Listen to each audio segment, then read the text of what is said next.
The widow stood in the doorway of what used to be her home, watching the mining company's foreman nail a notice to the frame that declared her 3 months behind on rent she never knew she owed. Anna Dawson had buried her husband 6 weeks ago after a tunnel collapse took him and 4 other men, and now Consolidated Western Mining was collecting debts from their graves, claiming every building in Salida, Colorado belonged to them by rights older than her marriage certificate. "You have until Friday to settle your account or vacate the premises, Mrs. Dawson," the foreman said without looking at her, his hammer driving the final nail deep into the wood. The sound echoed down the dusty street, where other widows and families stood watching from windows that weren't quite theirs anymore either. It was April 1884, and the spring thaw had turned the mountain town's roads to mud that sucked at wagon wheels and boot heels alike. But nothing moved as slowly as justice in a town where one company owned the land, the mine, the store, and apparently every door that opened or closed. Anna's hands trembled as she touched the notice, the paper rough under her fingertips. 27 years old and suddenly alone with 2 children, she had thought the worst was behind her when they lowered Thomas into the ground. She had been wrong. The mining company had provided the coffin, the burial plot, even the preacher's fee, and now she understood why. Every kindness had been an entry in a ledger, every gesture of sympathy another link in a chain of debt. "How much?" she asked, her voice steady despite the fear coiling in her stomach. $87, the foreman replied, finally meeting her eyes. "Plus the 12 for the burial services. Near about $100 total, Mrs. Dawson. Company's been more than patient. $100 might as well have been 1,000. Anna made 75 cents a day taking in laundry when she could get it, and most of the women in town were doing their own washing now, trying to save every penny against the day the company came calling for them too. She had $4.30 hidden in a coffee tin under the floorboards, money she'd been saving to buy her daughter Margaret new shoes before summer. The foreman tipped his hat and walked away, his boots squelching in the mud. Anna watched him go, then turned back into the small house that smelled of lye soap and the bean soup she'd been stretching for 3 days. Margaret was 7, sitting at the rough-hewn table practicing her letters on a slate. William was 4, playing with wooden blocks Thomas had carved the winter before he died. Neither child looked up, but Anna knew they'd heard everything. Children in mining towns learned early to pretend deafness when adult troubles came calling. She moved to the stove and stirred the soup, her mind racing through possibilities that all ended the same way. Homeless, desperate, dependent on charity that didn't exist in a town owned by the company that was throwing her out. Some of the other widows had already left, gone back to family in the East, or tried their luck in Denver. Others had remarried quickly, weddings that were more business arrangements than romance, women trading their freedom for a roof and a man's wages. Anna had no family to return to. She'd been an orphan when Thomas met her in St. Louis, working in a textile factory where the air was so thick with cotton dust that girls coughed up blood by their 20th birthday. He'd been visiting his sister, seen Anna at church, and courted her with a gentleness that made her believe the world might be kinder than she'd known. They'd married and come west together, chasing the promise of good wages and clean mountain air, and for 5 years that promise had held true. Thomas had worked hard, they'd rented this house, had their babies, built a life that felt solid. Now that life was crumbling like the mine tunnel that had crushed her husband. A knock at the door made Anna's heart jump. She wiped her hands on her apron and opened it to find Ruth Miller, her closest neighbor, holding a covered dish. "Brought you some cornbread," Ruth said, stepping inside without waiting for an invitation. She was a sturdy woman of 40, married to a shift supervisor who made enough that the mining company's demands hadn't touched them yet. I saw Henderson posting notices up and down the street. You too? Anna nodded, accepting the cornbread with gratitude she didn't have words for. $100 by Friday. Ruth's expression darkened. They're doing it to everyone who lost men in the collapse. Clara Hayes got her notice yesterday, and the Johnsons this morning. Companies squeezing blood from stones and calling it business. What are people doing? Leaving, mostly. Or worse. Ruth glanced at the children and lowered her voice. Jenny Morrison's gone to work at the Lucky Dollar Saloon, says she'd rather pour drinks than starve. Anna had seen Jenny Morrison at church every Sunday before her husband died, a quiet woman who sang hymns in a clear soprano voice. The Lucky Dollar was Salada's roughest establishment, a place where miners drank away their wages and fights broke out most Saturday nights. The thought of gentle Jenny in that environment made Anna's chest tighten. I won't do that, Anna said quietly. I'm not saying you should. I'm just telling you what's happening. Ruth put a hand on Anna's arm. If I had the money, I'd lend it to you, but Frank's wages go straight to the company store for our tab. We're getting by, but just barely. After Ruth left, Anna fed the children and put them to bed, then sat at the table with her coffee tin and counted out her $4.30 3 times, as if the coins might multiply if she stacked them differently. They didn't. She finally gave up and went to bed herself, lying awake in the darkness and listening to the wind rattle the windows that would soon belong to someone else. Morning came cold and bright, the kind of April day where the sun promised warmth it couldn't quite deliver. Anna got the children up and fed, then walked Margaret to the small schoolhouse at the edge of town. The building was one of the few structures not owned by Consolidated Western Mining, built by the miners themselves back when they'd thought their labor might buy them some independence. That dream had died slowly, choked by company scrip that could only be spent at the company store and rents that rose whenever the silver veins ran rich. On her way back, Anna stopped at the general store, hoping to pick up a day's washing work. The store owner, Mr. Peterson, shook his head before she could ask. Company sent word I'm not to extend credit to anyone in arrears on their rent, he said, genuinely apologetic. Can't give you work neither, Mrs. Dawson. I'm sorry. I truly am. Anna left without arguing. What would be the point? Peterson was as trapped as everyone else, his store operating on company terms, his own rent and supplies controlled by the same system that was grinding her down. She walked home slowly, noticing for the first time how empty the streets were. Half the houses stood vacant now, windows dark, yards overgrown.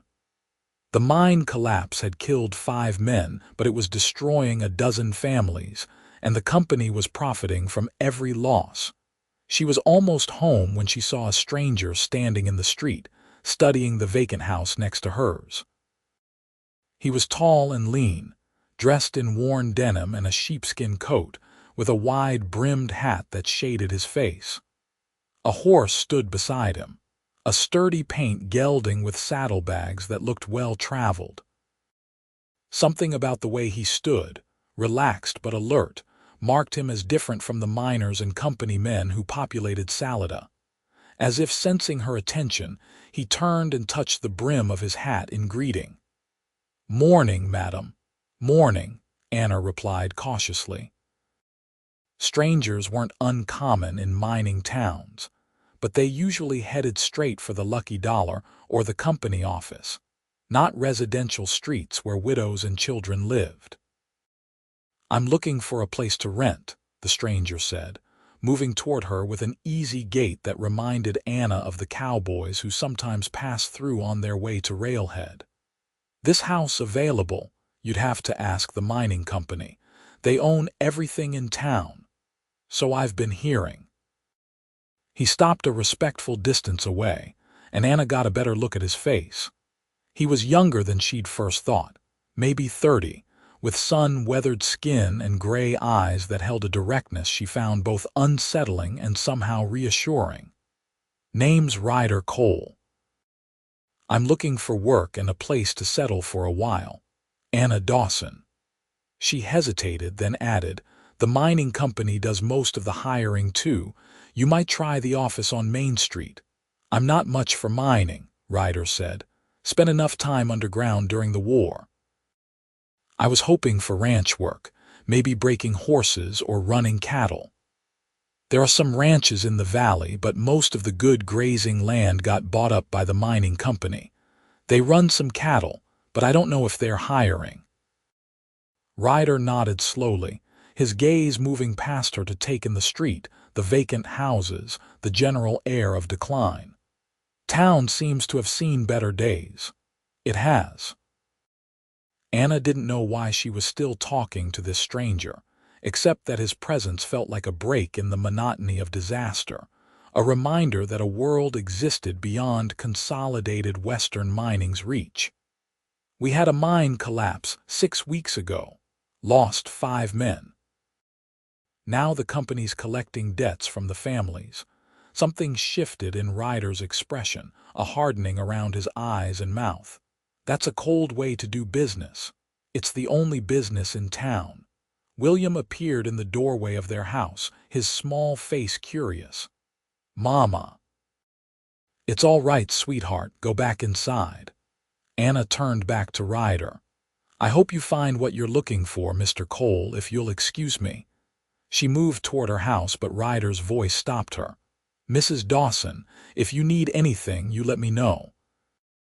I may not have much, but what I've got is free and clear, no company strings attached. Anna looked back at him, confused. Why would you offer that? You don't even know me. I know you just lost your husband. I know the company's putting pressure on you. And I know what it's like to need help and not have anywhere to turn. He met her eyes steadily. I mean what I say. My door is free if you need it. Before Anna could respond, he tipped his hat again and led his horse down the street toward the center of town. She stood watching him go, trying to understand what had just happened.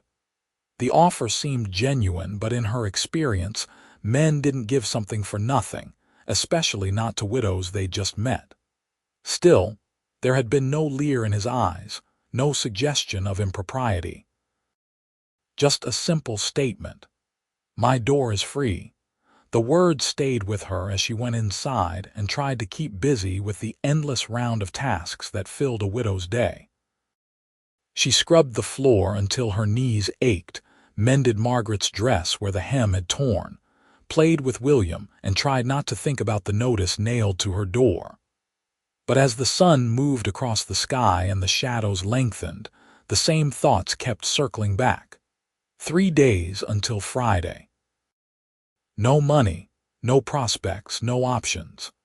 That evening, after the children were asleep, Anna sat down with a piece of paper and a pencil and tried to write a letter to the mining company, explaining her situation and asking for more time. She got as far as "Dear Sirs" before giving up. The company didn't care about situations or explanations. They cared about ledgers and profits, and her name was on the wrong side of both.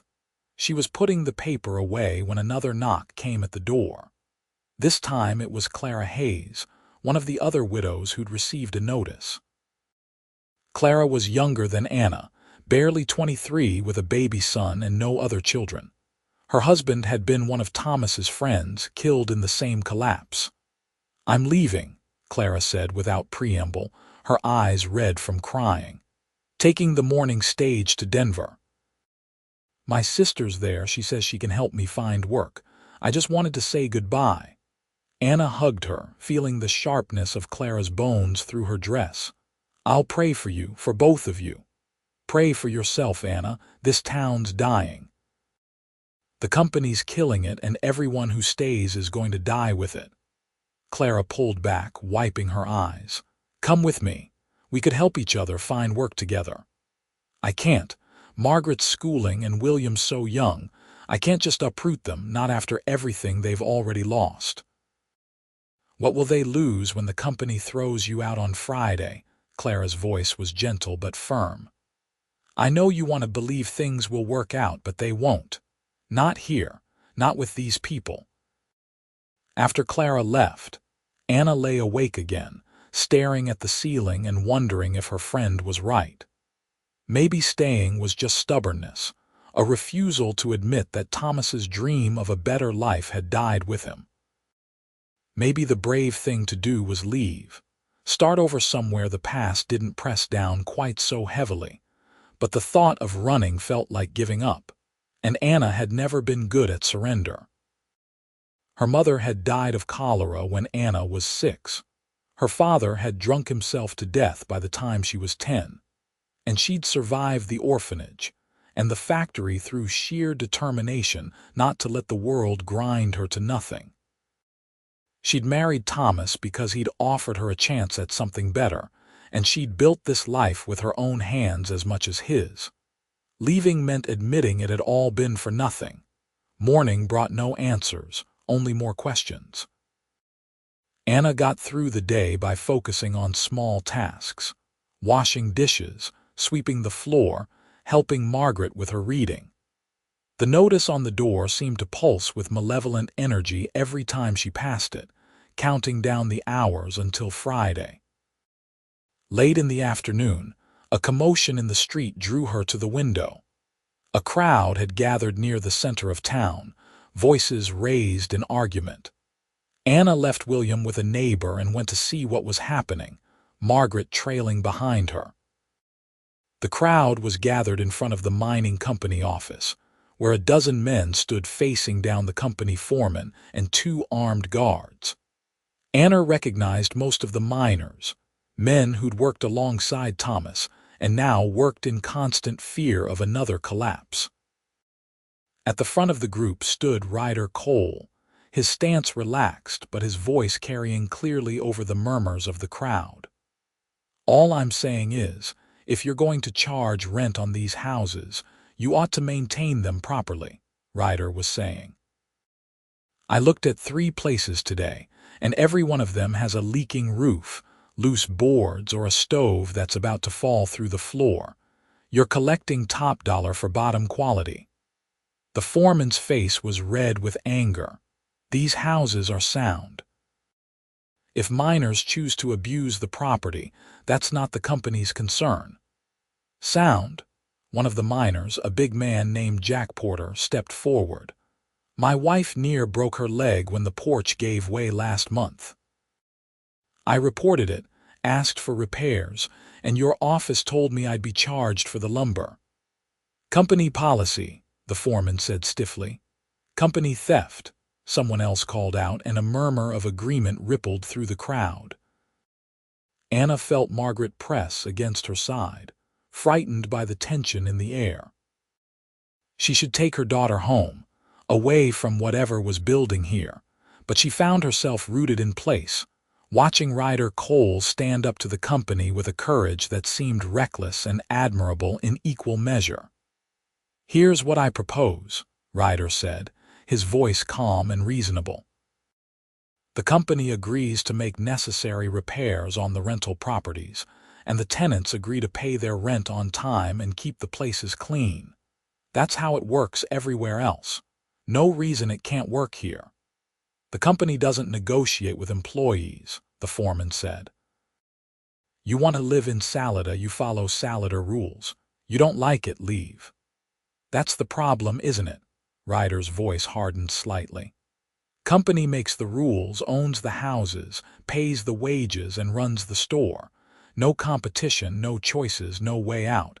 That's not free enterprise, friend. That's something else entirely. One of the guards shifted his rifle, a subtle movement that nonetheless sent a clear message. The crowd noticed, and the murmuring died down. Anna's heart pounded.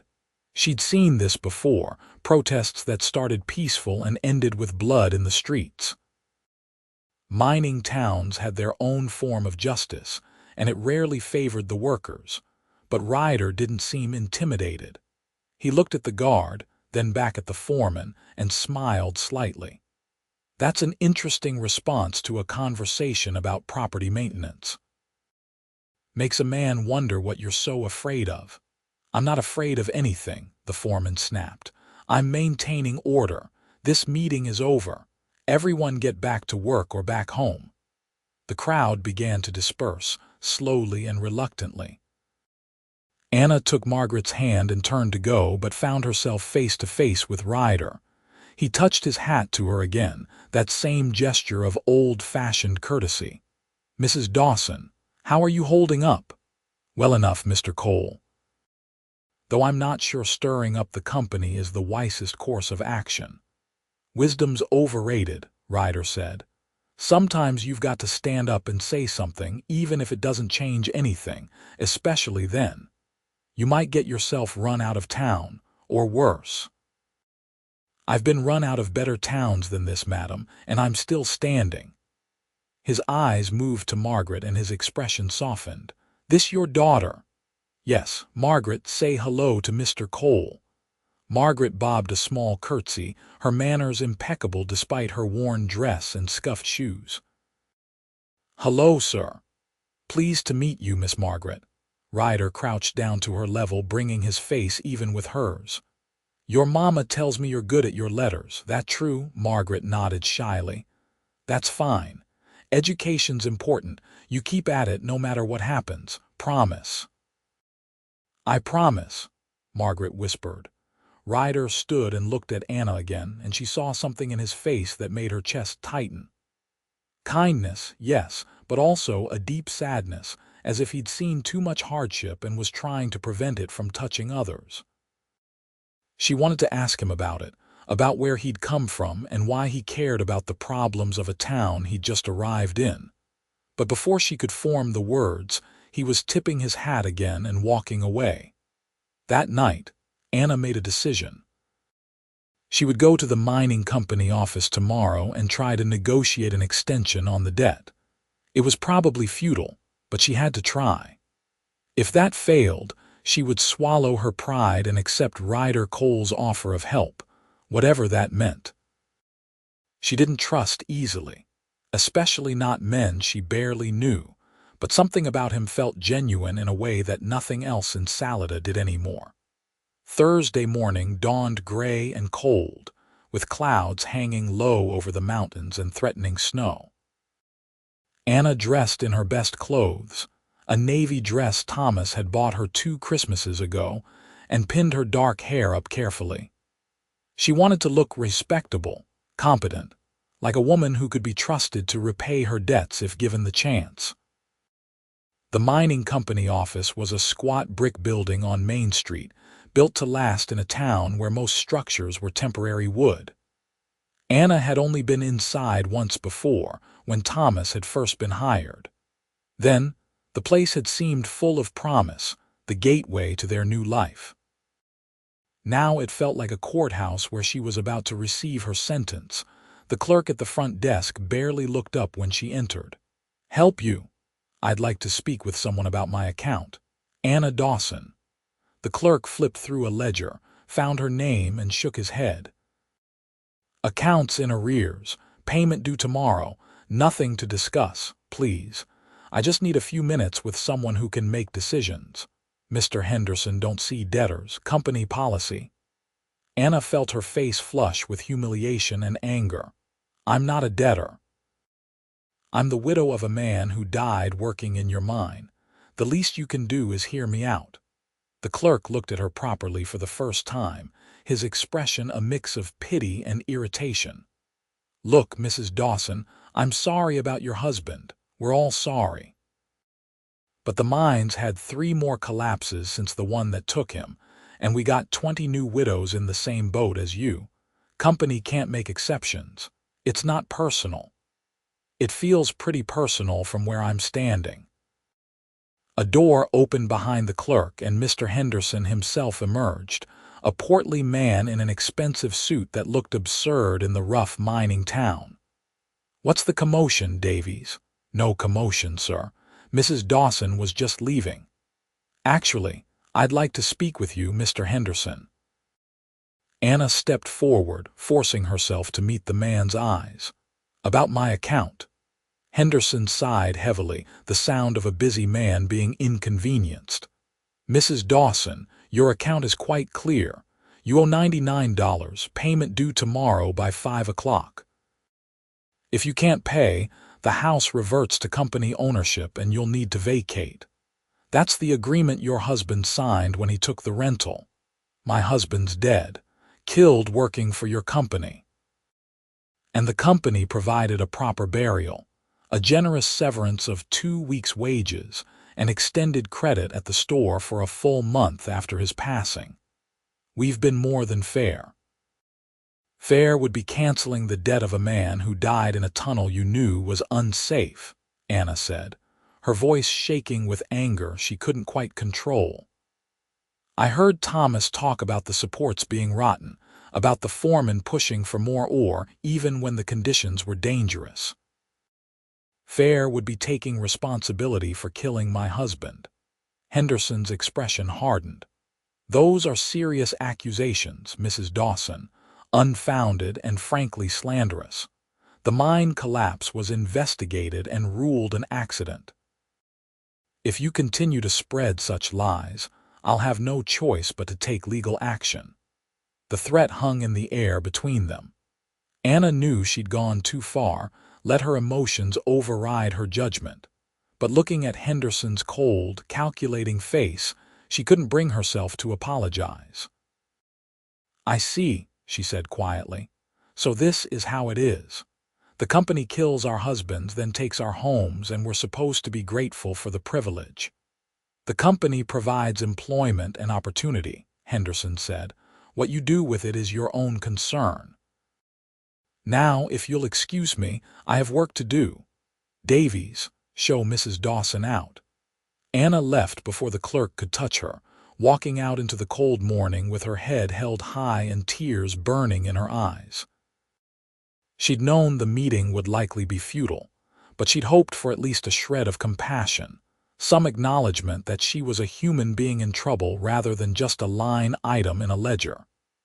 Instead, she'd been dismissed like a beggar asking for handouts. She was halfway home when she heard hoofbeats behind her. She turned to find Ryder Cole on his paint gelding, leading a second horse laden with lumber. Mrs. Dawson. He reined in beside her. You all right? You look upset. I'm fine, Anna said automatically, then realized how absurd that sounded. No, actually, I'm not fine. I just got thrown out of the company office for daring to suggest they might bear some responsibility for my husband's death. Ryder's jaw tightened. Henderson, how did you know? I had my own conversation with him yesterday. Man's got ice water for blood and a ledger for a heart. He swung down from his horse, standing beside her in the muddy street. What did he say? That I have until tomorrow to pay $99 or lose my house. That the company's been more than fair, that I should be grateful. Anna laughed bitterly. Grateful to be homeless, grateful to have my children out on the street. Ryder was quiet for a moment, then said, I meant what I told you the other day. My door is free. No rent, no debt, no company strings. Anna stared at him. You don't have a door, you just got to town. Got one now. Rented the old Patterson place at the edge of town, the one that's not owned by the mining company. Belongs to a widow who moved to Denver last year. She's letting me work off the rent fixing the place up. He gestured to the lumber on the pack horse. It's not much, but it's got 4 walls and a roof that doesn't leak.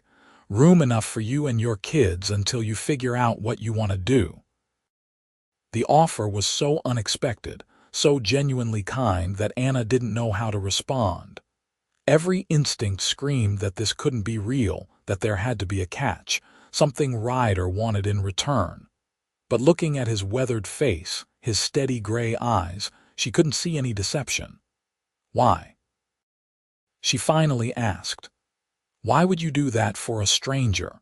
Ryder looked away, his gaze moving to the mountains that ringed the valley. I told you I spent time underground during the war. What I didn't mention was I spent it in a Confederate prison camp after Shiloh. Conditions were bad, men dying of disease and starvation, guards who didn't much care if we lived or died. I made it out because another prisoner man named Collins gave me his rations when I got sick with the flux. Insisted I needed them more. He paused and Anna waited, sensing there was more. Collins died 3 days before the war ended, starved himself to keep the rest of us alive. Ryder looked back at her. I swore if I ever got the chance to help someone who needed it, I would. No questions, no conditions, just help because it's the right thing to do. So that's what I'm offering, Mrs. Dawson. A place to stay, no rent, no obligations. You can help out around the place if you want, but you don't have to. It's yours as long as you need it. Anna felt tears spill down her cheeks, and she didn't bother to wipe them away. I don't know what to say. Say yes, let me help you. People will talk. A widow moving in with a single man. Let them talk. I've got a spare room and I'll bed down in the barn, everything proper and respectable. Anyone has a problem with it, they can take it up with me. Anna thought about her children, about the cold street and empty future that waited if she refused. She thought about Thomas, about what he would want for Margaret and William. And she thought about the strange, unexpected kindness of this cowboy who owed her nothing but was offering her everything. Yes, she said quietly. Yes, thank you, I accept. Ryder smiled and it transformed his face from weathered to handsome. Good. When do you want to move? Tomorrow, I suppose, before the company comes to evict me. I'll come by first thing in the morning with a wagon. Bring whatever you want to keep. There's room.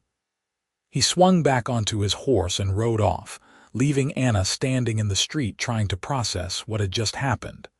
She'd gone from homeless to housed in the space of a conversation, from desperate to something that felt almost like hope. It seemed too good to be true, which meant it probably was, but for now she was going to accept the gift and worry about consequences later. That evening, Anna told the children they were moving to a new house. Margaret was worried, asking questions about school and her friends, but William was just excited about the adventure. Anna packed their few belongings into crates and bundles, amazed at how little they actually owned. 5 years of marriage, 2 children, a whole life together, and it all fit into a dozen boxes. She was wrapping Thomas's pocket watch in cloth when Ruth Miller knocked on the door. I heard you're leaving, Ruth said, and there was accusation in her voice. Going to live with that cowboy who's been stirring up trouble. He offered me a place to stay. What was I supposed to do, refuse and be homeless? You could have found another way. This makes you look like a woman of loose morals, Anna. People are already talking. Anna felt a flash of anger. Let them talk. My children need a roof over their heads. If people want to judge me for that, that's their concern, not mine. I'm just saying, be careful. You don't know this man. He could be taking advantage of you. He's been kinder to me in 3 days than the mining company's been in 6 weeks, Anna said sharply. And frankly, Ruth, I expected better from you. I thought you were my friend. Ruth's face flushed. I am your friend. That's why I'm warning you. Warnings noted. Now, if you'll excuse me, I have packing to do. After Ruth left, Anna sat down at the table and let herself cry properly for the first time since Thomas died.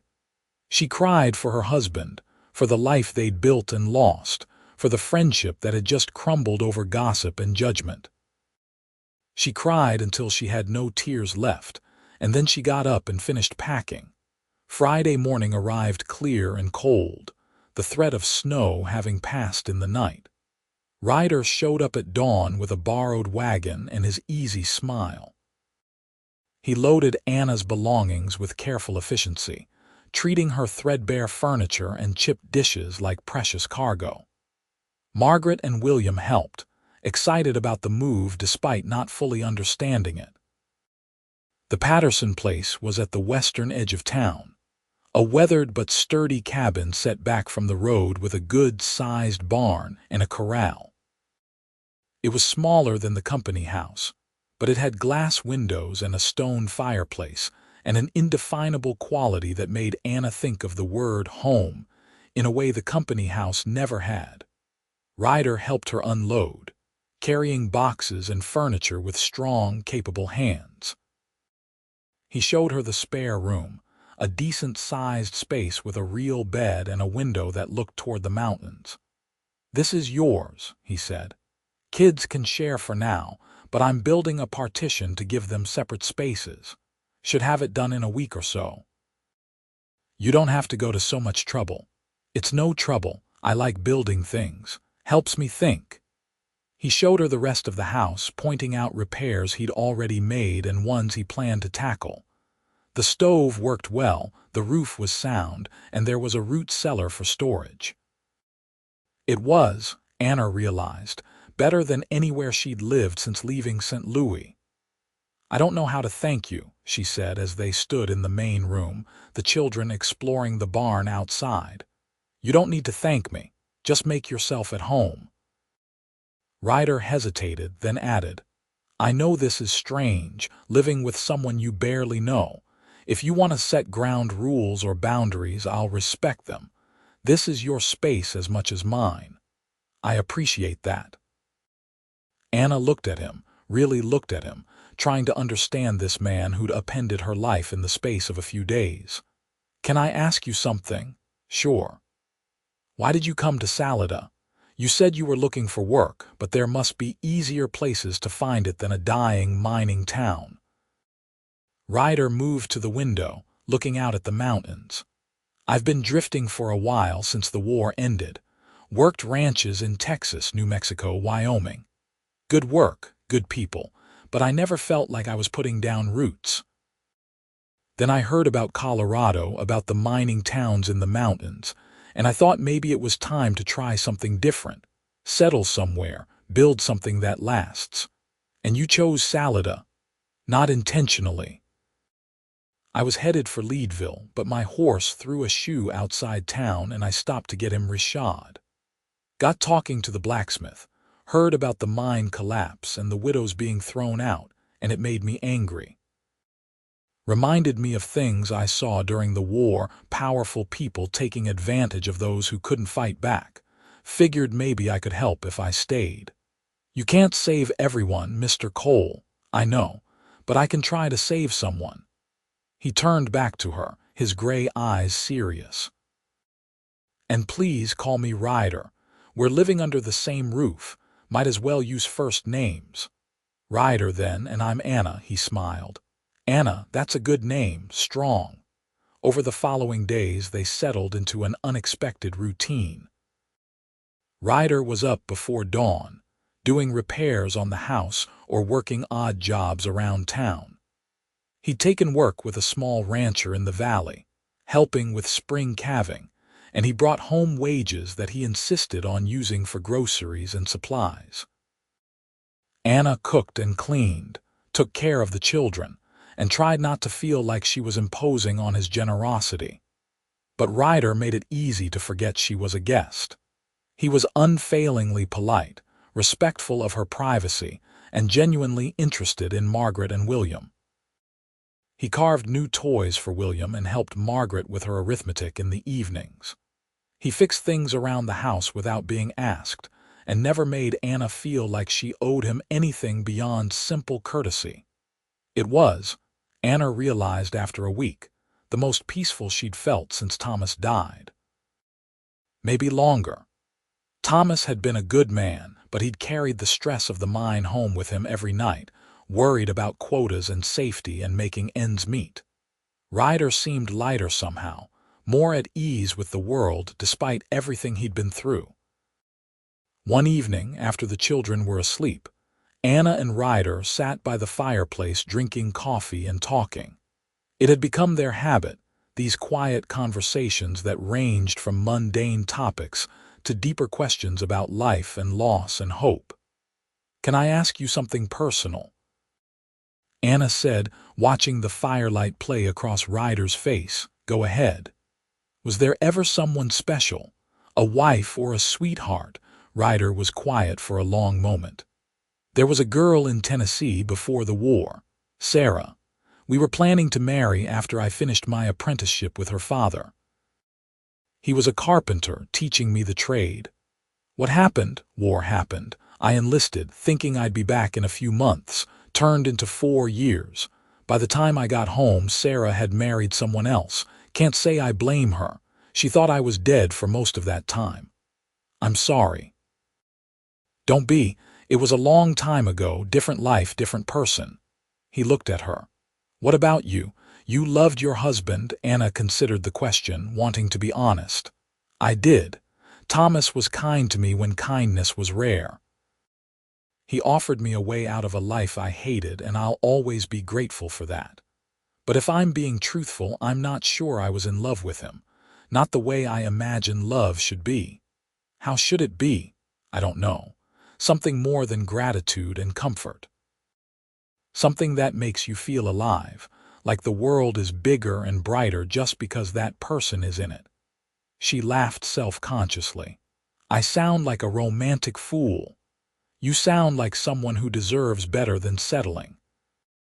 Their eyes met across the firelight, and Anna felt something shift between them, some invisible line being crossed. She looked away first, her heart beating faster than it should. I should get to sleep, she said, standing quickly. Thank you for the coffee, Anna. Ryder stood too.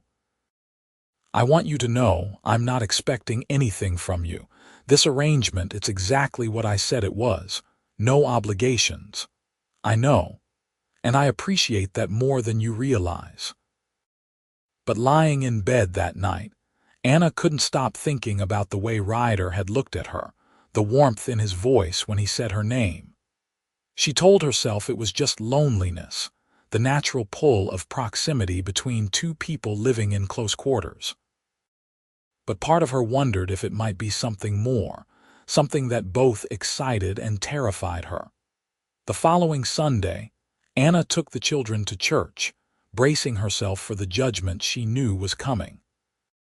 Sure enough, several women turned away when she tried to greet them, and the whispers followed her down the aisle. She held her head high and took her usual seat. Margaret and William pressed close against her sides. Ryder had offered to come with her, but she declined, not wanting to give the gossips more ammunition. Now she regretted that decision. The church felt hostile, full of eyes that judged and mouths that whispered behind hands. The sermon was about morality and the dangers of sin, and Anna couldn't help but feel it was directed at her. She sat through it with burning cheeks, counting the minutes until she could escape. When the service finally ended, she hurried out, only to be stopped by Ruth Miller. Anna, wait. I want to apologize for what I said the other day. I was wrong to judge you. Anna turned, surprised. Thank you, Ruth. That means a lot. I've been thinking about what you said about the company and how they've treated us all. You were right. They killed our husbands and now they're taking our homes. What you're doing, accepting help from Mr. Cole, it's survival. And there's no shame in that. Other women were listening now, and Anna saw recognition in their faces, the acknowledgement of shared struggle. One of them stepped forward, a woman named Helen Carter. My husband died in the same collapse as Thomas, Helen said. Company gave me until the end of the month to settle my account. I don't have the money. I don't know what I'm going to do. Neither do I, another woman admitted. We're all in the same situation, but we're too proud or too scared to talk about it. Anna looked at the small group of widows and wives, women worn down by grief and fear and uncertainty. An idea was forming in her mind, wild and probably foolish, but worth voicing. What if we helped each other? She said, pooled our resources, found ways to make money outside the company system. They can't evict all of us and they can't stop us from working together. Doing what? Ruth asked. The company owns everything, not everything. There are still independent ranchers in the valley, travelers passing through, people who need services the company doesn't provide. We could take in laundry, do mending, cook meals, whatever it takes. Together, we might have a chance." The women looked at each other, and Anna could see the idea taking root. It wasn't much, but it was something, a glimmer of possibility in the darkness that had settled over Salida. "I'm willing to try," Helen said. "Better than sitting around waiting to be thrown out." Others nodded agreement, and by the time they dispersed, Anna had the beginnings of a plan. They would meet at her house, the Patterson place, the following Tuesday to figure out details. It felt good to be taking action, to be fighting back in some small way against the forces that had taken so much from them. When she got home and told Ryder about it, he grinned. "That's the spirit. Company thinks they can grind you down, but you're showing them different." "It might not work," Anna cautioned. "We might not be able to make enough money to matter." "Maybe not. But you're trying, and that's what counts. Besides, I've got some ideas about how to help. There's a rancher I've been working for, a man named Carter. He's been complaining about having to buy supplies from the company store at inflated prices. I bet he'd be willing to buy direct from you ladies if you could get goods from Denver. We don't have money to buy goods. But I do. Not much, but enough to get started. Consider it an investment." Anna shook her head. "I can't let you do that. You've already done too much." "Anna, I want to help. Besides, it's good business. You buy low in Denver, sell at fair prices here, undercut the company store. Everybody wins except Consolidated Western Mining." She looked at him, this cowboy who'd appeared in her life like some kind of guardian angel, and felt her heart swell with an emotion she wasn't ready to name. "Why are you so good to me?" Ryder's expression grew serious. "Because you deserve it. Because your husband died working for people who don't care about anything except profit. Because your children need a future, and I want to help give them one." He paused, then added quietly, "And because when I look at you, I see someone worth fighting for." The words hung between them, heavy with meaning. Anna's breath caught, and for a moment she thought Ryder might say more, might cross the invisible line they'd been dancing around. But he just smiled and turned away, leaving her with a racing heart and a head full of questions she didn't have answers for. The Tuesday meeting was a success. 8 women showed up, widows and wives, all facing the same impossible situation. They shared stories and resources, pooling their knowledge and skills. Anna discovered that Helen Carter could sew beautifully, that Ruth Miller made the best bread in town, that Jenny Morrison, who'd been working at the Lucky Dollar, had connections with the stage drivers who could carry goods from Denver. By the end of the evening, they had a plan.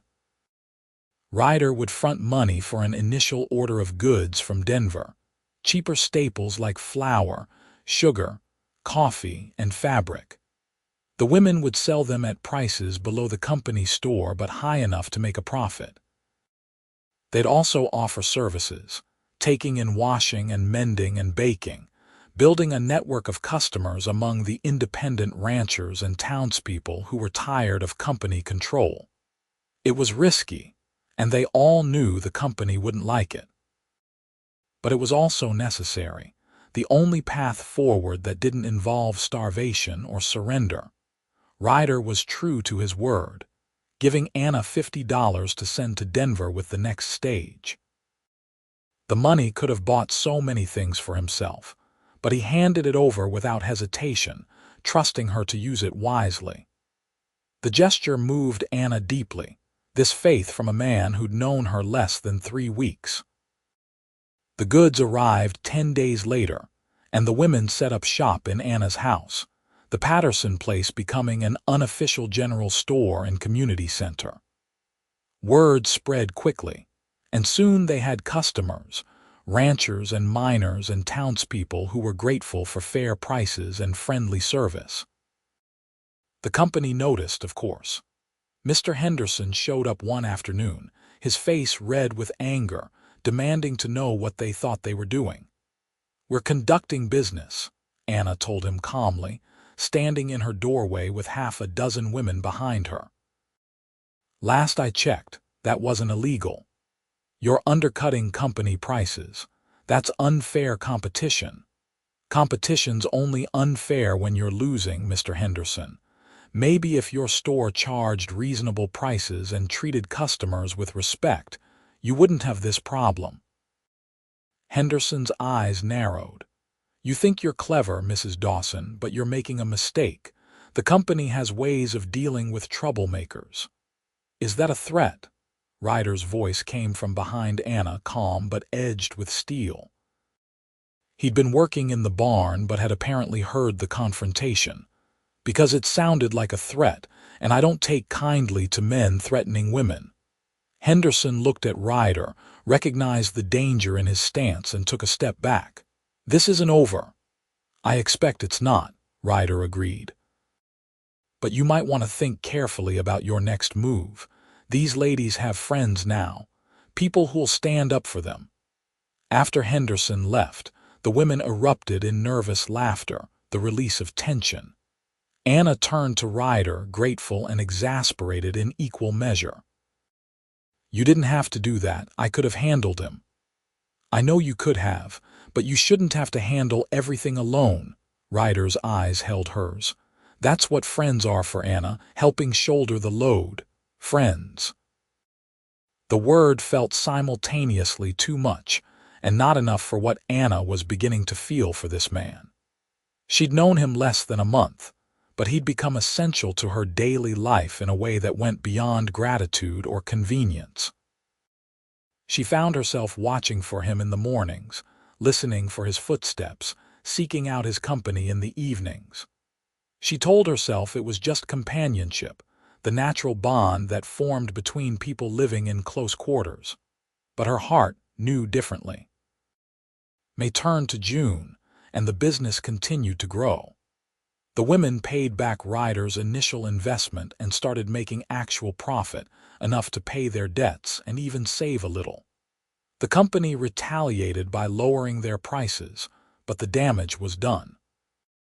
People had discovered they had choices, and many of them chose to give their money to the Widows Collective rather than Consolidated Western Mining. Anna's personal debt was paid off by mid-June, a moment of triumph that she celebrated quietly with Ryder over coffee by the fireplace. "You did it," he said, raising his cup in a toast.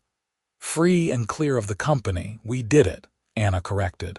"None of this would have been possible without you. You give me too much credit. All I did was loan you some money. You're the one who organized everything, who brought those women together and made this work. You gave me more than money, Ryder. You gave me a home when I had nowhere to go. You believed in me when I'd stopped believing in myself. That's worth more than dollars." Ryder set down his cup and leaned forward, his expression intense. "Anna, there's something I need to tell you." Her heart started pounding. "What is it?" "I'm not good with words, never have been.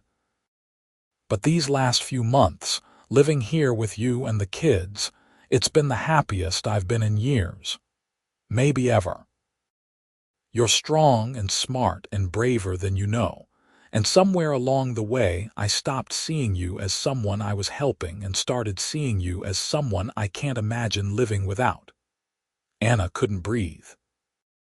Everything she'd been feeling, all the emotions she'd tried to deny or minimize, came rushing to the surface. "I know it's too soon," Ryder continued. "You're still grieving your husband, and I don't want to pressure you or make you uncomfortable, but I needed you to know how I feel. That when I said my door was free, I meant it in every way. You can stay here as long as you want, whether you feel the same way about me or not. There's no obligation, no expectations, just honesty." Anna stood up, her legs trembling. She crossed to where Ryder sat and took his hands in hers, feeling the calluses from his work, the strength in his fingers. "It's not too soon," she said quietly. "Or maybe it is, but I don't care. I've been fighting what I feel because it seemed wrong too fast too much. But the truth is, you make me feel things I've never felt before. Safe, yes, but also challenged and seen and valued. When you look at me, I feel like I'm someone worth looking at, and when you're not around, the whole world feels dimmer. Anna, Ryder breathed, standing to face her. They were inches apart now, close enough that she could feel the warmth of his body, see the flecks of blue in his gray eyes. "I'm falling in love with you," Anna whispered. "Maybe I already have, and it terrifies me, but I don't want to fight it anymore." Ryder lifted a hand to her face, cupping her cheek with a gentleness that made her eyes sting with tears. "I love you too. Have for a while now, I think. Since the day you stood up to me in the street and told me I was going to get myself run out of town." Anna laughed, the sound breaking the tension, and then Ryder was kissing her, soft and sweet and full of promise. She melted into him, wrapping her arms around his neck, feeling like she'd come home to a place she didn't know existed until this moment. They broke apart slowly, reluctantly, and Anna rested her forehead against Ryder's chest, listening to his heartbeat. "What do we do now?" she asked. "Whatever we want," Ryder said. "Build a life together if you'll have me. Get married if you're willing. Raise Margaret and William like they're mine, because in every way that matters, I already think of them that way." Anna pulled back to look at him. "You'd want that, to take on a ready-made family. I'd want nothing more. Those kids have stolen my heart just as surely as their mother has." They talked late into the night, making plans and dreaming dreams. Ryder wanted to expand his carpentry business, maybe buy some land and build a proper ranch. Anna wanted to keep the women's collective going, maybe expand it into a full general store. Together, they could build something lasting, something that belonged to them and not to any company. In July, they were married by the same preacher who'd presided over Thomas's funeral. It was a small ceremony, just the children and a few friends, held at the Patterson place under a sky so blue it hurt to look at. Anna wore a simple cream-colored dress, and Ryder wore his best shirt and a nervous smile. Margaret served as flower girl, scattering wildflowers down the makeshift aisle, and William carried the rings with the utmost seriousness. When Ryder kissed his bride, the small gathering cheered, and Anna felt a rush of pure joy so intense it made her dizzy. This was what love was supposed to feel like. Not just comfort and gratitude, but passion and partnership and the bone-deep certainty that she'd found her other half. The women's collective continued to thrive, becoming a fixture in Salida. The mining company eventually gave up trying to shut them down, realizing that the fight was costing them more than the competition. Henderson left town in August, replaced by a new foreman who was marginally more reasonable. The mine kept operating, though safety conditions improved after the widows started publicly documenting every injury and death. Ryder bought 20 acres just outside town and started building a house with his own hands, crafting it with the same care he'd shown when repairing the Patterson place.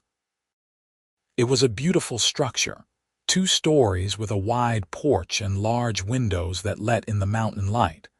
He built a separate room for Margaret and one for William, plus a third for the baby Anna told him about one evening in September. A baby. Ryder's face lit up with wonder. "Are you certain?" "As certain as I can be. I'm about 3 months along, I think. Baby should come in February or March." Ryder swept her into his arms, spinning her around until she laughed and begged him to stop. "We're going to have a baby, our baby." "I hope you don't mind that it won't be the first," Anna said, thinking of Margaret and William. "Mind? Anna, those kids are as much mine as any child of my blood could be. And this little one we made together, it's just another blessing on top of blessings." He placed a hand on her still flat stomach. "Thank you. For this, for everything." The house was finished in December, a beautiful home that Anna filled with furniture from the general store and warmth from her heart. They moved in just before Christmas, the whole family together in a space that belonged to them, free and clear of any company or debt. Christmas morning, Anna woke to find Ryder already up, stoking the fire in the new stone fireplace.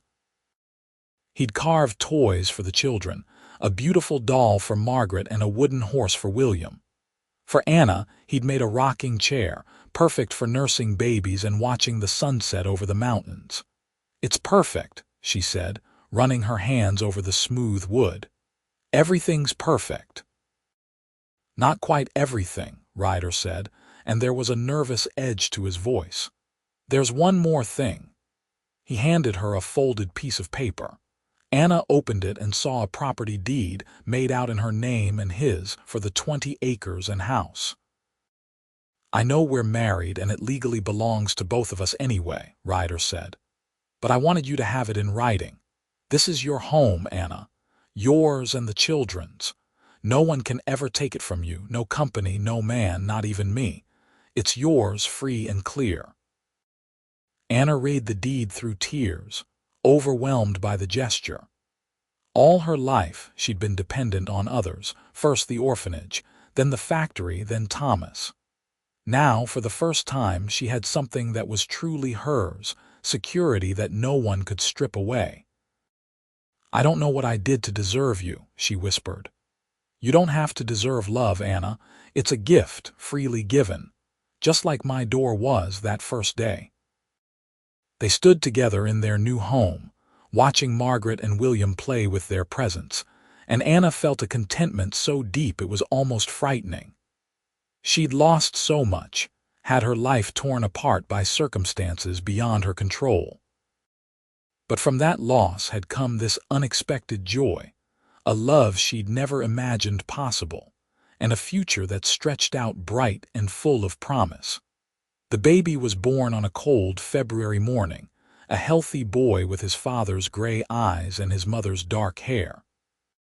They named him Thomas, after Anna's first husband, a gesture that honored the past while embracing the future. Ryder held his son with hands that trembled with awe, and Anna watched her husband become a father and felt her heart expand even more.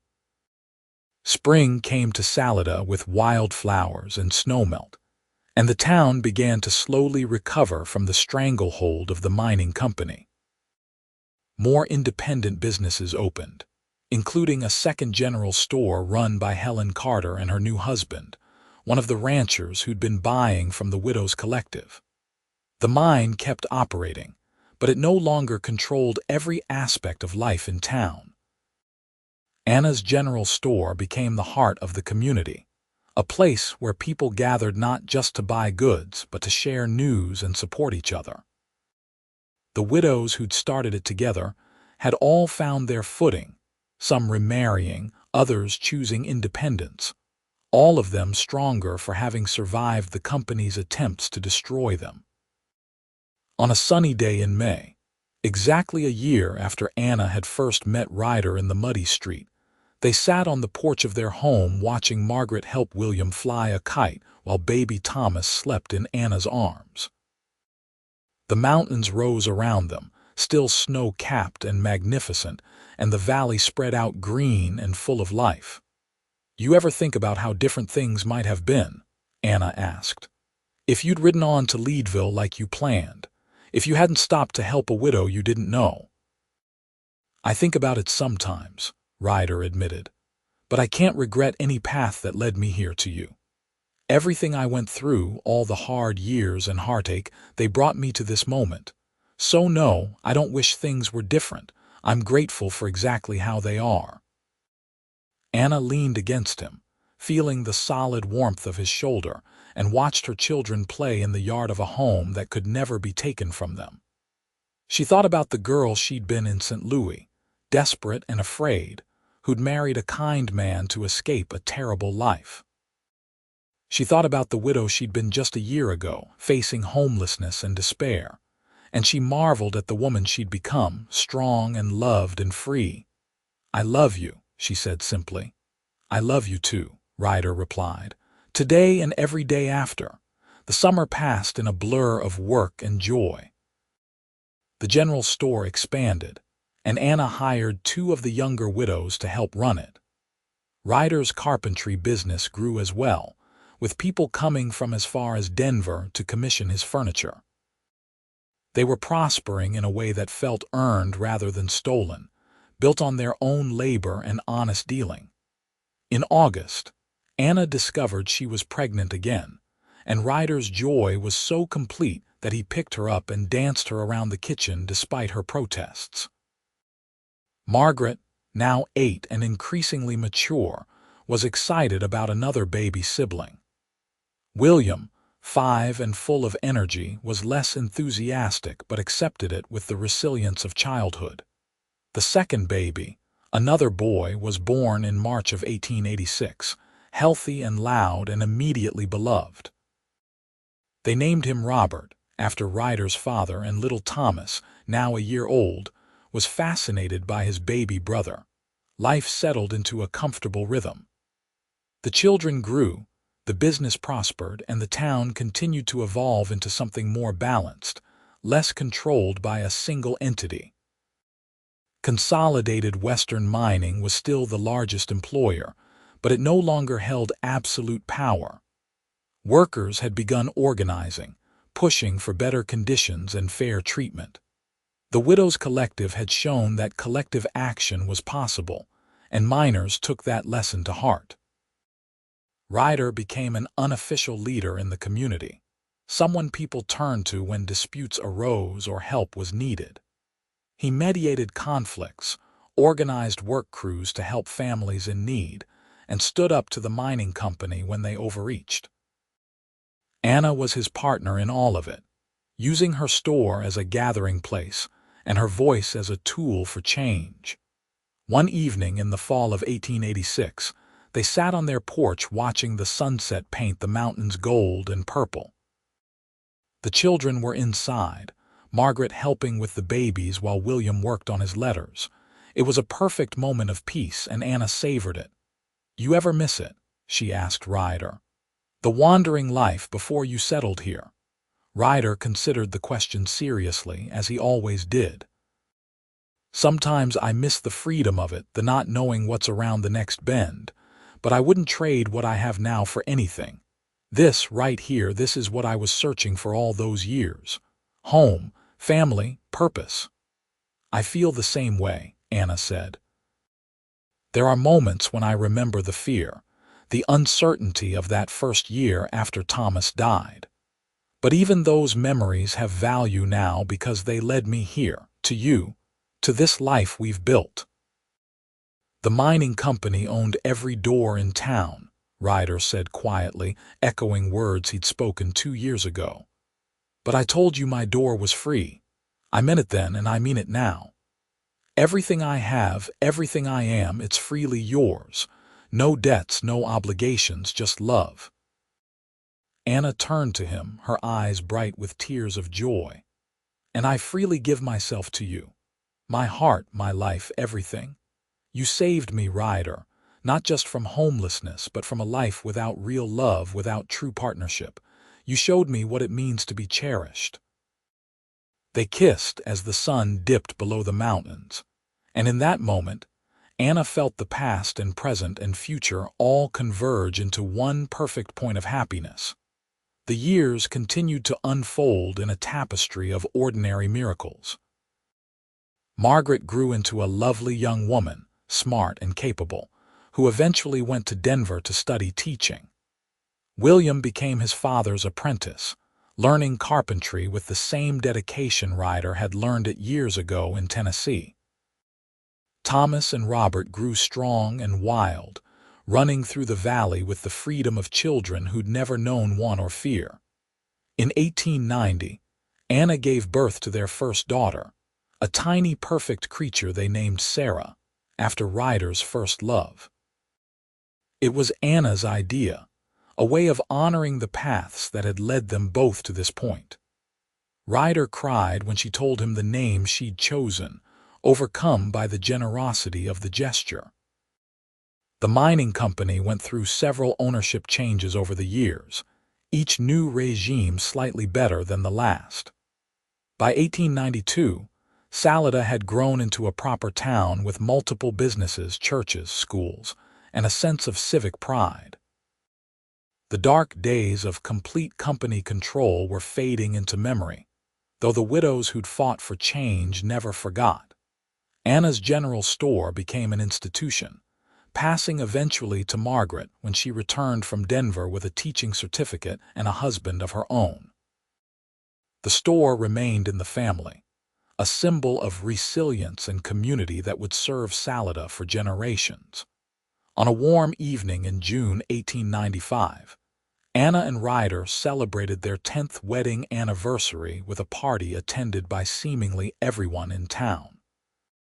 The house and yard were full of friends and neighbors, people whose lives had been touched by the couple's kindness and determination.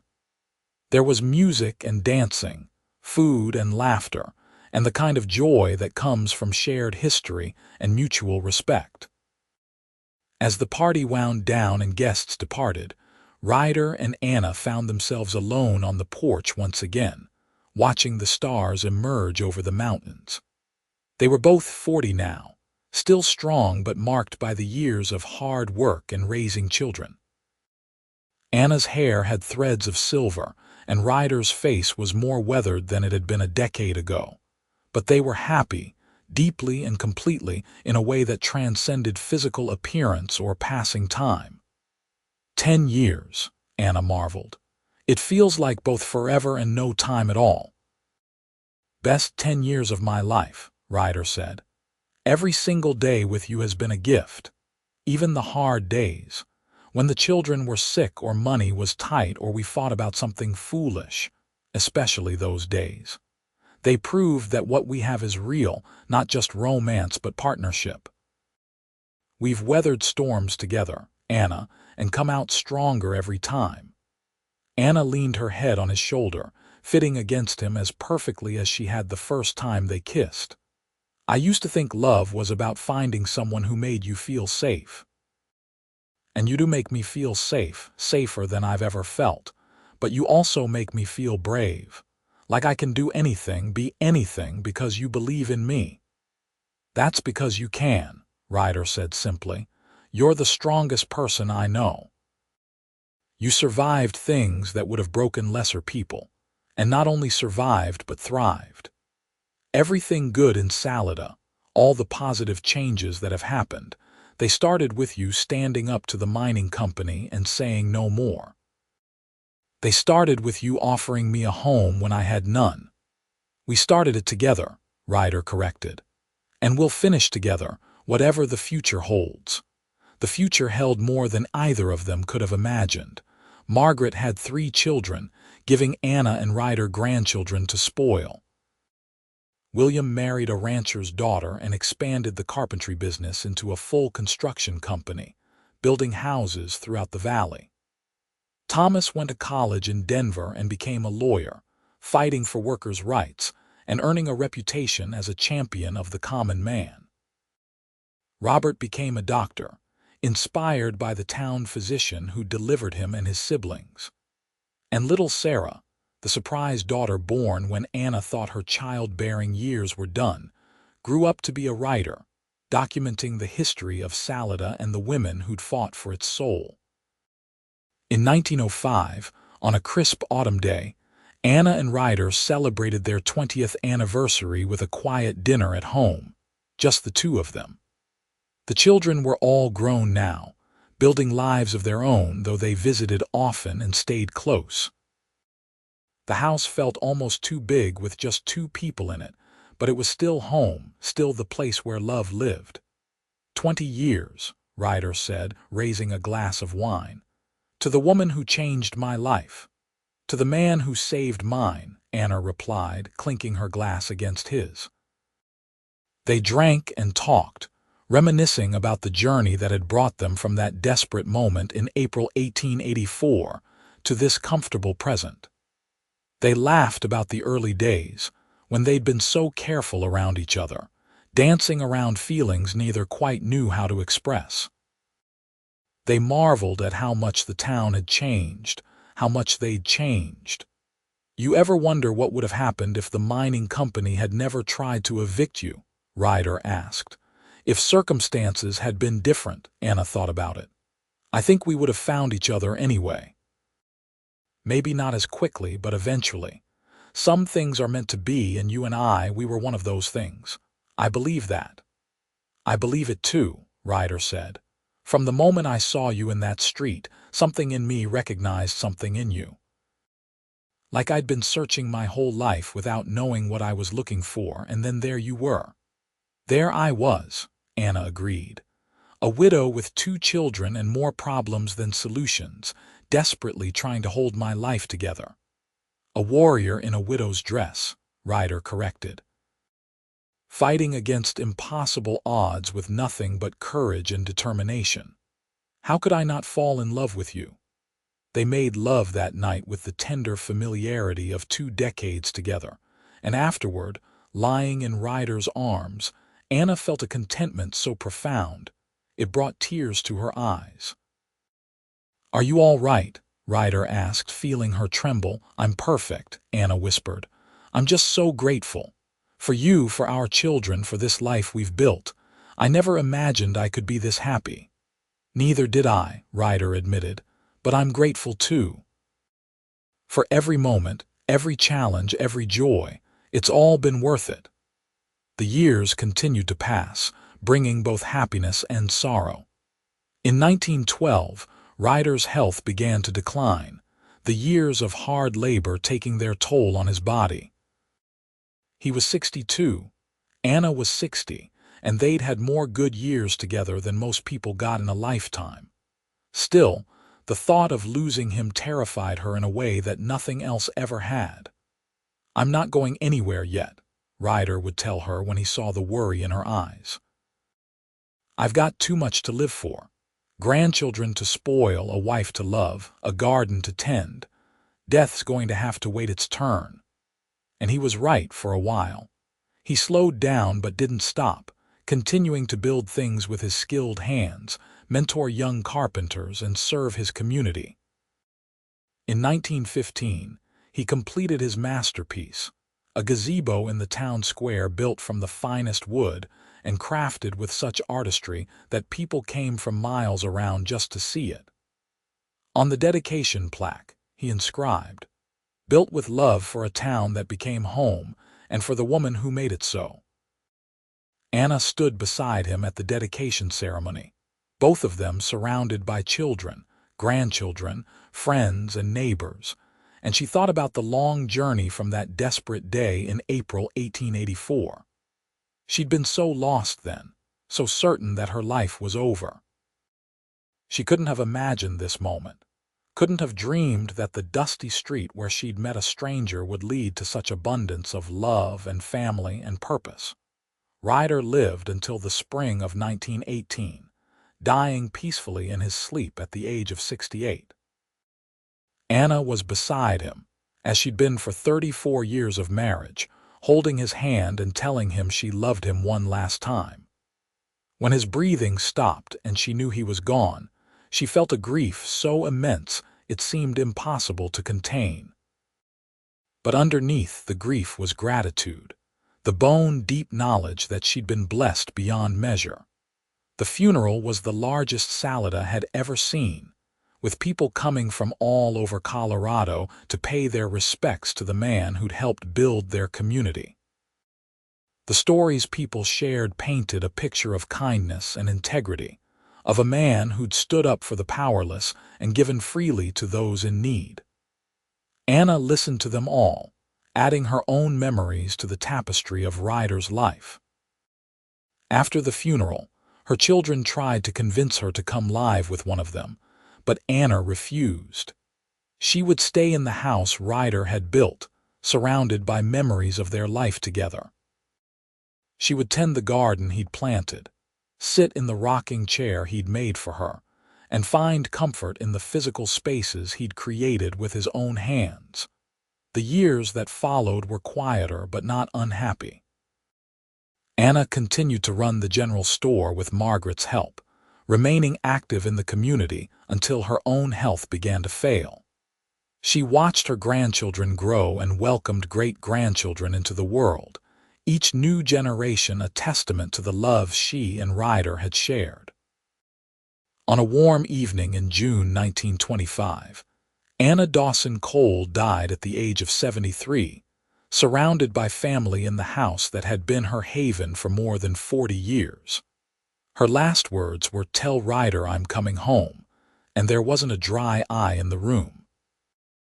They buried her beside Ryder in the Salida Cemetery, under a headstone that read, "Beloved wife, mother, grandmother, and friend. She taught us that courage comes in many forms and that love freely given is the greatest gift of all." The general store continued for another generation before finally closing in the 1950s, but the building was preserved as a historical landmark. The house Ryder built remained in the family, passed down through the generations as a reminder of where they'd come from and what they'd survived.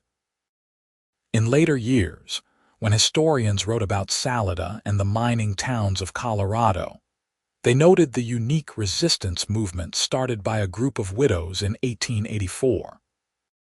They documented how these women, led by Anna Dawson, had fought back against company control and won, creating a model that inspired labor movements throughout the West. But the historians couldn't capture the full truth of it, the personal cost, and the unexpected joys, the love story that had been at the heart of it all. Because in the end, it wasn't just about fighting the mining company or building a business or changing a town.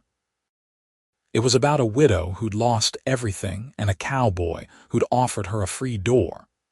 It was about two people finding each other in the midst of hardship and choosing love when fear would have been easier.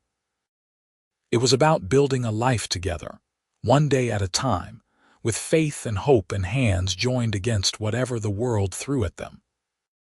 The mining company had owned every door in town, but Ryder Cole had told Anna Dawson his door was free, and in that simple act of kindness, he'd given her more than shelter. He'd given her a future, a family, a love that transcended time and circumstance. And she'd given him the same, two lonely souls finding completion in each other, building a legacy that would endure long after they were gone. In Salida, Colorado, where the mountains still rise majestic and the valley still blooms with wildflowers each spring, there's a plaque on the building that used to be the general store. It tells the story of the widows who fought back, the community that rallied together, and the changes that transformed a company town into a place where people could build lives of dignity and purpose. Tourists stop to read it sometimes, snapping photos and marveling at the history. But if you ask the old-timers, the ones whose grandparents knew Anna and Ryder, they'll tell you a different story.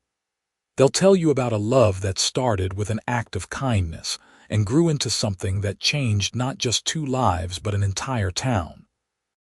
They'll tell you about a woman who found her strength in her darkest hour, and a man who saw her worth when the world wanted to discard her. They'll tell you that sometimes the most revolutionary act is simply choosing to care for another human being. No strings attached, no expectations beyond decency and respect. And if you listen closely, on quiet evenings when the mountain breeze whispers through the streets, they say you can still hear the echo of Ryder Cole's voice, speaking words that changed everything. "My door is free." Those 4 simple words, offered to a desperate widow on a muddy April morning in 1884, became the foundation for a love story that spanned decades and generations. They became a symbol of hope in a town that had almost forgotten what hope felt like. And they became a reminder that in the darkest times, when powerful forces seem determined to crush the powerless, one person choosing kindness can change the world. Anna and Ryder's story didn't end with their deaths. It lived on in their children and grandchildren, in the businesses they'd built, and the community they'd helped shape. It lived on in the stories people told, passing down through generations the tale of how love and courage had defeated corporate greed. And it lived on in the very fabric of Salida, woven into the town's identity as surely as the mountains that surrounded it. The house Ryder built still stands today, maintained by descendants who understand its significance. The gazebo in the town square is a gathering place for couples getting engaged, for families taking photos, for anyone seeking a moment of beauty in the midst of ordinary life. And the old general store building, though no longer selling goods, serves as a museum dedicated to the history of mining towns and the people who fought for better lives.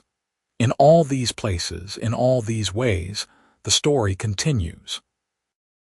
Not as something frozen in the past, but as a living reminder that love freely given has the power to transform not just individuals but entire communities. That when someone says, "My door is free," they're offering more than shelter, they're offering dignity, respect, and the possibility of a better future. Anna Dawson came to Salida as a factory girl fleeing poverty, married for security rather than passion, and seemed destined for a hard, short life. Ryder Cole came as a wanderer, scarred by war and loss, searching for a place to call home. They found each other at the exact moment they both needed saving, and in saving each other, they saved themselves. Their love story had all the elements of the best romances: hardship and triumph, obstacles and victories, passion and partnership. But what made it truly special was its authenticity, the way it grew from genuine respect and admiration into something deeper and more enduring. They didn't fall in love despite their circumstances.